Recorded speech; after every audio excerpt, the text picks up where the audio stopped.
lo profundizamos en una entrevista en vivo. Son las 8:12. Damos la bienvenida al licenciado Germán Rodas. Él es historiador, coordina la Comisión Nacional Anticorrupción, una organización ciudadana de Contraloría Social. Licenciado Rodas, le damos la bienvenida. Quisiera iniciar este diálogo preguntándole a usted cómo combatir la corrupción de forma más efectiva en Ecuador. Hoy tenemos la paradoja que coordinadores de candidaturas son simultáneamente prófugos de la justicia. Bienvenido. Muy gentil por la invitación, Gustavo. Buenos días a usted, a la audiencia.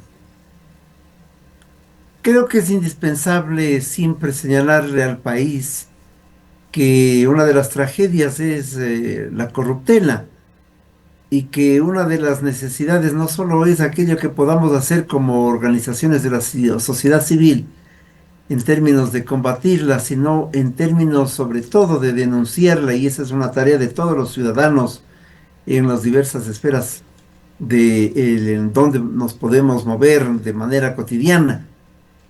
Es un conflicto que cada vez va cobrando mucha más preponderancia, porque somos testigos de una crisis social y económica gravísima, y entendemos que gran parte de la ausencia de flujos económicos desde el Estado en muchas oportunidades y en determinadas áreas proviene del mal uso de los recursos, lo que nos va bajando la capacidad de inversión debido a que los fondos se pierden de manera constante en el atraco en los hospitales, en el atraco en los sobreprecios, etcétera, etcétera.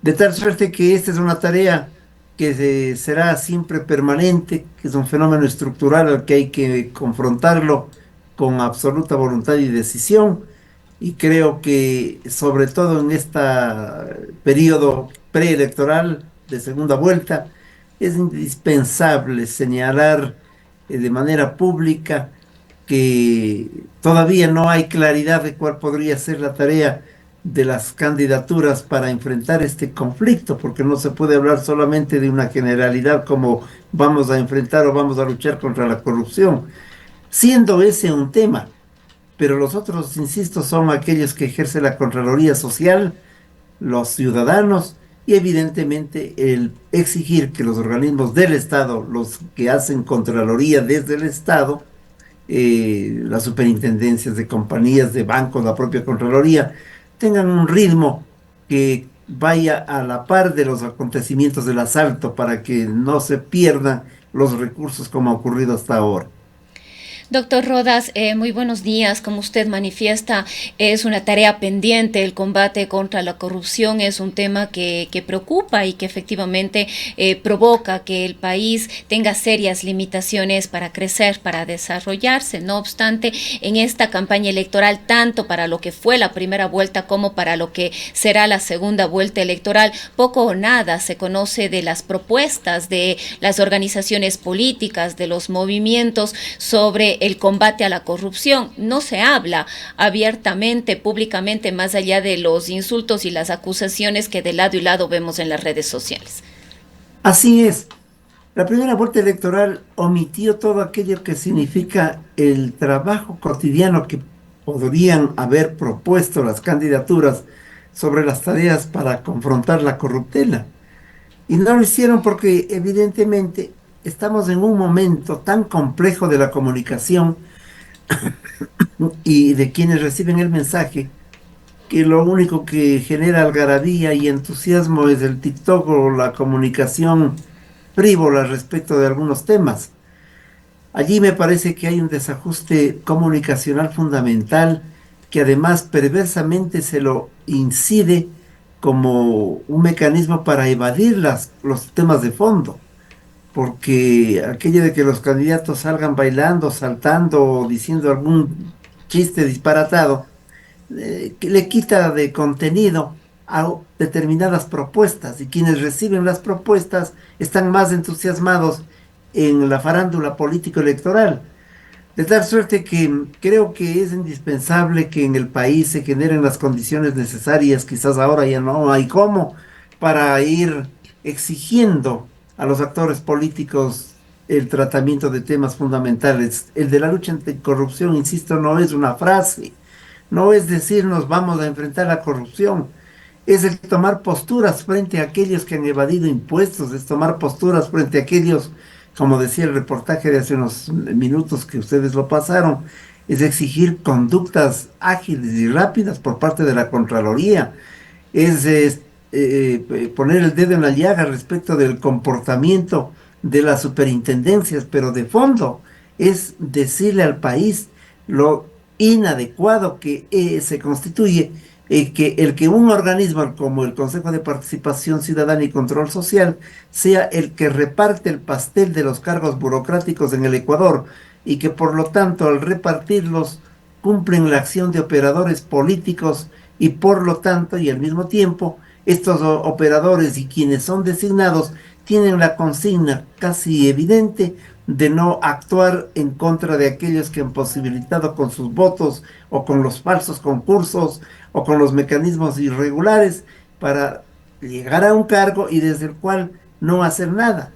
Por eso es que se vuelve tan importante el trasladar a otros espacios la designación de fiscales, del fiscal, del contralor, etcétera. Y ahora mismo que estamos en la carrera ya del concurso para fiscalía, es indispensable encontrar al menos y el generar una Contraloría Social, porque estaremos en la posibilidad de que nos pongan contralores, perdón, fiscal, hombre o mujer, que no hagan nada, que cubran la retirada de los regímenes anteriores, que cubran la retirada de los que pueden dejar de ser régimen en este periodo y que protejan a aquellos que desde hace 5, 6, 7 años deben ser protegidos. Entonces, ahora, licenciado Rodas, se requiere acciones de fondo para no quedarnos hablando sobre un tema del que todos estamos convencidos que hay inacción y que hay falta de verticalidad en la confrontación de los objetivos fundamentales. Para no caer en lugares comunes, licenciado Rodas, hablemos de ese sitio emblemático con respecto a la corrupción en Ecuador, el Hospital Teodoro Maldonado Carbo. En este fin de semana acaban de visitarlo el ministro de Defensa, el ministro de Gobierno, las instalaciones de el ministro del Interior también, las instalaciones de este hospital. Durante ese recorrido han anunciado que se intensificará la seguridad del hospital. Y es un hospital que tiene una historia absolutamente trágica. Recordamos las denuncias que la propia comisión suya hizo, esto en el marco del régimen de Lenín Moreno. La situación no ha cambiado para bien, incluso hay situaciones tan graves como un director o una directora que fue asesinada, y ahora hay otro director que ha sido secuestrado. No se sabe del final. Los ministros fueron a indagar y a conocer cuál es el grado de corrupción en este hospital. Bien lo dice usted, nosotros presentamos con nombres y apellidos la preocupación de aquellos que reciben pagos con convenios de pago. El convenio de pago debe ser un mecanismo al que se recurre en un momento específico y sobre todo por contingencias diversas que un tratamiento de un pago regular y común. Señalamos el listado de las personas que se repiten en los concursos, que ganan siempre la puja, la subasta inversa, que están en todos los procesos en ese hospital. Le dijimos a Fiscalía y a Contraloría también que era inaudito el que los términos de referencia casi terminen siendo direccionados en función de los ganadores de estos procesos, etcétera, etcétera. Pero nunca se hicieron los correctivos. Parece que hay un engranaje, un acto colusorio constante entre determinados funcionarios de ese hospital con los núcleos organizados delincuenciales que están afuera, de carácter privado, que son los que entregan particularmente en la investigación nuestra los insumos médicos y que lo repiten de manera constante, no obstante que estos proveedores no tienen el RUJ o la capacidad técnica, por ejemplo, de entregar máquinas determinadas, sino que son proveedores de otras cosas, de zapatos, de cerveza, de gaseosas, y que cuando comienzan a ser investigados, desaparecen, se cambian de RUC y vuelven a aparecer con otro nombre. Además, hay el otro factor, muchos de ellos, los dueños de estos RUCs, de estas empresas semifantasmas, articulan ellos mismos, el mismo dueño articula 8 o 10 RUCs, de tal manera que en un concurso aparece como que estuvieran interviniendo en el proceso 10 empresas, pero las 10 son la misma persona, porque cualquiera de las otras del su abanico va a obtener la ventaja del concurso.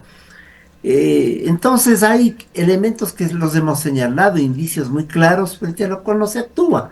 Ojalá una auditoría del personal se ponga en marcha, porque eso va a identificar a estas personas que están años allí como cuadros técnicos indispensables, pero que son parte del acto colusorio.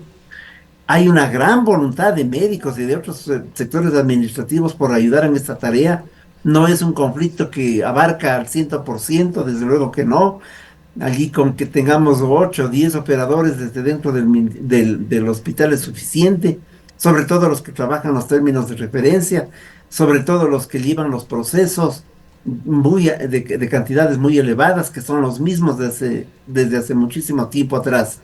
Pero hay un elemento adicional. El CERCOP no sirve absolutamente para nada en relación a transparentar estos procesos. Es no hay cómo realmente increíble, licenciado Rodas, que el Estado ecuatoriano se vea vencido en temas como este. Existen sistemas de auditoría, de contraloría, de fiscalización, y no es más que un hospital, una estructura administrativa que no puede ser controlada por el Estado. Es realmente increíble. Así es. Es una ínsula del asalto, ese hospital en relación a toda la estructura del IES, pero hay una cosa adicional que yo quisiera señalar. Cuando todos apuntamos al Teodoro Maldonado, porque allí se va descubriendo los conflictos como los que usted señaló, la pérdida de vida de una funcionaria, el secuestro de otro funcionario, todos ponemos la mirada allá y entonces llega la policía y se dan una vuelta. Ellos no hacen ningún control en el sistema informático, pues están dando protección hacia afuera. ¿Qué hace la delincuencia organizada? Se retira esa temporada y pasan casi automáticamente a los otros hospitales, no solo del IES, sino de la estructura de la salud pública, y entonces usted encuentra que los mismos núcleos se desplazan a La Tacunga, Ambato, a Ibarra, Santo Domingo, en ciudades de la costa, etcétera, y comienzan a hacer exactamente la misma tarea del asalto. Y esto no es de los últimos 3 años, 5 años, casi llevamos 3 o 4 lustros en esta tarea de delincuencial que no ha generado las respuestas necesarias por parte de los organismos de control y que pasan por encima de lo que puede hacer la auditoría y, como decía, por la ineficacia del CERCOP. Ahora, doctor Rodas, justamente el CERCOP además ha ido poniendo cada vez una gran cantidad de trabas para las compras públicas. Esto podríamos creer que más bien favorece a las actuaciones irregulares, y vemos que el problema no es solamente con el Hospital Teodoro Maldonado. Esto se traslada muchísimo a los gobiernos autónomos descentralizados. Ahora mismo, previo al carnaval, con una gran cantidad de denuncias de cómo se hacen, por ejemplo, los contratos para las festividades del feriado, la contratación de artistas, es decir, hay una gran cantidad de circunstancias que se dan alrededor de las compras públicas. La compra pública es el mecanismo del asalto en este país. Primero, porque hay sobreprecio. Segundo, porque la ley la incumple todo el mundo. Y tercero, por lo que acabo de señalar, todos los elementos de la compra pública los conocen primero los que van a venderlo.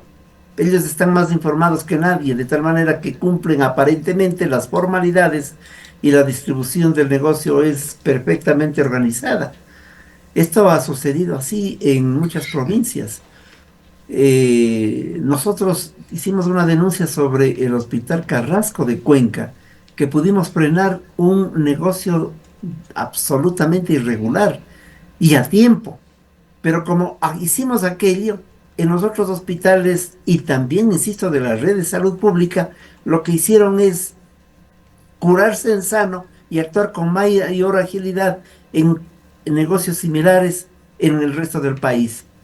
De tal suerte que estamos en manos de sectores delincuenciales que han perfeccionado el sistema del atraco y lo han perfeccionado con esto que yo acabo de señalar, el cambio de la personería jurídica cada cierto tiempo. Entonces me invento un nombre, la empresa Juanito, Juanito, ya deja de aparecer y aparece la empresa Pepita y Pepita. Ese es el esquema y van cambiándose sin ningún conflicto, sin ningún problema. Y lo que es más grave, los hospitales, por ejemplo, tienen el listado de las personas a quienes, por ejemplo, la Comisión Nacional Anticorrupción les ha señalado como personas no idóneas. Cierto es que los juicios están avanzando, cierto es que la denuncia está hecha y en algunos casos no está investigada, pero los gerentes de hospitales lo que deberían hacer es que mientras no se esclarezca esta realidad, busquen otras alternativas de compra. Pero tienen allí la agilidad mental rápida de decir, como no han sido sancionados, entonces pueden y deben seguir en la actividad comercial de manera pública. ¿Cuál es su criterio sobre la CERCOP, entidad que fue creada justamente para tratar de regular, de controlar, de supervisar mejor la compra pública? La CERCOP tiene como objetivo la transparencia, la eficiencia, hablan de concurrencia, de inclusión, de igualdad, de sostenibilidad, de innovación. ¿Qué papel cumple la CERCOP? Hace un par de años, la directora del CERCOP, de apellido Gijón, no recuerdo Sara Gijón, ya lo recordé, Sara Gijón, al renunciar, dijo que ella lo hacía, entre otras cosas, porque hay un CERCOP paralelo. Eso dicho por ella, por la directora del CERCOP de aquel entonces. Y yo tengo plena certeza de que ese CERCOP paralelo es el que funciona. Fíjese usted, en una puja que casi es al mismo tiempo y automática, de pronto aparece alguien que, conociendo lo que ha significado el bajarse 1 centavo, 2 centavos para la adquisición de un insumo, de pronto aparece alguien que tiene la información de cuántos están bajando en centavos y lo hace de manera inmediata. ¿Qué quiere decir aquello? Que funciona el CERCOP paralelo. Primero eso. En segundo lugar, el CERCOP, ¿qué nos informa? Que en el concurso para adquirir lápices ha ganado la empresa tal y han perdido las empresas siguientes o cuáles. Esa es solamente información, es decir, como yo digo, es un dato de pantalla, pero el seguimiento del proceso no es permanente. Y lo que también hemos evidenciado es que dar seguimiento a un proceso a través del sistema que hay que hacerlo, casi es imposible. Y le voy a decir por qué. Porque hay una trampa. Para ingresar a un proceso usted tiene que poner a manera de lo que es un link de Zoom un montón de claves, pero todos los días la modifican a esa clave. Le agregan un slash, le agregan una raya horizontal, le agregan una letra, y claro, como usted no está informado de ese detalle, se queda fuera del proceso, no puede entrar en la computadora a la búsqueda del dato que es indispensable. Ese es un mecanismo perverso. Y entonces contestan, no, ahí está en la página, pero han cambiado la clave de ingreso, sí, esta es la nueva clave, en la tarjeta está cambiada otra vez la clave. Es decir, hay mecanismos de evasión que son de viveza criolla, pero también hay una actitud, desde el primer momento de la vida del CERCOP, de protección de los datos en función de los intereses que el CERCOP como institución tiene respecto de las compras públicas, y su tarea, la del CERCOP, termina siendo simple y llanamente de pantalla pública y nada más. Tiene fe. usted de que pueda eventualmente darse un cambio en el país? Hay todo un proceso de renovación de entidades que tiene que ver con la Administración de Justicia, la Corte Constitucional, la Corte Nacional de Justicia, la Fiscalía, e incluso el foco de todos estos problemas, el Consejo de Participación Ciudadana y Control Social, el Consejo de la Judicatura. Es muy complicado porque el sistema de estructuración del Estado ecuatoriano está armado como para el asalto, o al menos para la distribución política de los cargos. Por eso decía yo hace unos minutos que mientras el Consejo de Participación Ciudadana y Control Social, que no es capaz de presentar una sola acción de lucha anticorrupción, no obstante ser su tarea adicional, digo, mientras ese organismo siga distribuyendo el pastel nacional en función de intereses políticos, y para que la ciudadanía nos entienda, entregando la Contraloría, entregando las superintendencias, ahora la Fiscalía posiblemente, y no se digan otros organismos, mientras aquello ocurra, no es posible hablar de un organismo que actúe en función de los intereses del país. El Consejo de Participación Ciudadana es un núcleo de operadores políticos que dan cuenta de los acuerdos que tienen grupos económicos, políticos y sociales por fuera de esa institución, y que lo hacen los políticos para efectos del control y del manejo de las instituciones, pero por otro lado, para efectos de la protección política a algunos actores que han dejado ya los cargos y que buscan protección luego de su gestión. Esto para hablar del Consejo de Participación Ciudadana. Y entonces, todos aquellos organismos que deben ser sustituidos, modificados, seguramente por el cambio del régimen, pues están en esta línea de formar parte del gran botín del reparto nacional en medio de la política o de las acciones de la farándula política electoral. Para finalizar, licenciado Rodas, ¿qué opina usted sobre esos instrumentos que ha promocionado el Gobierno Nacional para luchar contra la corrupción? Hablaron de 2 hojas de ruta para la gestión anticorrupción. La una era la Política Nacional de Integridad Pública 2024-2023, el Plan Nacional de Integridad Pública y Lucha contra la Corrupción 2024-2028. Allí estaba involucrado en el primero de ellos Julio José Neira, secretario de Integridad Pública, que nació durante el gobierno de Guillermo Lasso, bajo el liderazgo del entonces secretario de Anticorrupción Luis Verde Soto, pero que entró en vigencia de forma posterior, recién a mediados del 2024. Y el segundo es el que presenta la función de transparencia, presidida por el Contralor Mauricio Torres. Cabe señalar también que Julio José Neira está en este momento nombrado por parte del presidente Daniel Noboa como el director de una comisión que existe para ver si se concesiona o no el pozo Sacha aquí en Ecuador. Comencemos por lo último, es decir, concesionar al único pozo que le da una utilidad extraordinaria al país, es pues vender lo único bueno que tenemos en materia de la producción petrolera, lo más importante, digamos. Esto es grave, eso es lamentable, y es de esperar que la ponderación vuelva, porque buscar recursos en función de lo único que en materia petrolera significa la verdadera fuente de ingresos es un acto pernicioso. Para hablar de Petroecuador, además, no nos olvidemos que el régimen anterior decía que no se tienen ni las auditorías de Petroecuador, del resto de Petroecuador, de tal manera que vivimos en medio de ese esquema. Pero no quiero dejar suelta algo que usted me preguntó en la anterior cuestionamiento, me decía, ¿y qué hacemos con la justicia? Pero es que la justicia nos ha quedado demostrada que está al servicio de las bandas delincuenciales, en gran parte. Ocurre aquello, no podemos decir los jueces como una categoría y generalizar el concepto, pero es evidente que Metástasis, entre otros, Purga, no han hecho sino demostrarnos que hay estructuras judiciales al servicio de la delincuencia organizada, y todo aquello es lamentable.